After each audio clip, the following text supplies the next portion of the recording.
This Palestinian farmer has been unable to reach or harvest his lands for the past 2 years.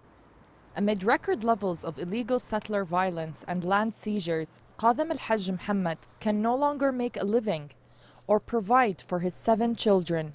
My olive and almond trees were uprooted by settlers. Anyone who tries to access their land is shot at. The settlers took advantage of the war on Gaza to seize thousands of squares of kilometers of Palestinian land. I suffered enormous losses. I used to produce 40 containers of olive oil a year. This year, none. Kathem's village, Al-Mghayr, is among the hardest hit. Since the war on Gaza began, assaults by illegal Israeli settlers in the occupied West Bank have surged to unprecedented levels, marked by killings and arson. By December 11th, the United Nations had recorded more than 1,700 settler attacks in 2025 alone, an average of 5 a day. They took our land, killed our children, and imprisoned our sons.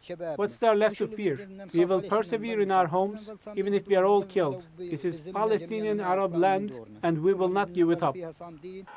Assaults happen so often with the support of the Israeli army that rights groups face difficulty determining whether it was settlers or soldiers who did the killing. More than 230 Palestinians were killed by Israeli forces or settlers in the occupied West Bank and occupied East Jerusalem in 2025, with most settler violence concentrated around the Ramallah and Hebron areas. I do not call these attacks. This is a systematic, open war against the Palestinian people. It is led by the occupation government and organized Zionist gangs, well armed, trained, and operating according to a planned strategy, drawn up by the occupation to annex the West Bank and confine Palestinians into cantons. Daily life for Palestinians in the occupied West Bank is rapidly deteriorating. Such attacks, said Jum'a, amount to war crimes and crimes against humanity.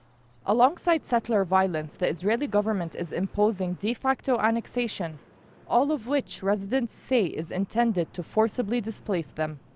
As the occupied West Bank looks ahead to 2026, the outlook is increasingly grim. Palestinians here say they remain largely unprotected, facing deadly attacks by both illegal Israeli settlers and soldiers. With violence escalating and accountability elusive, many warn that without urgent international intervention, more Palestinian lives and land will be lost. Zena Tahhan, TRT World, Ramallah, occupied West Bank.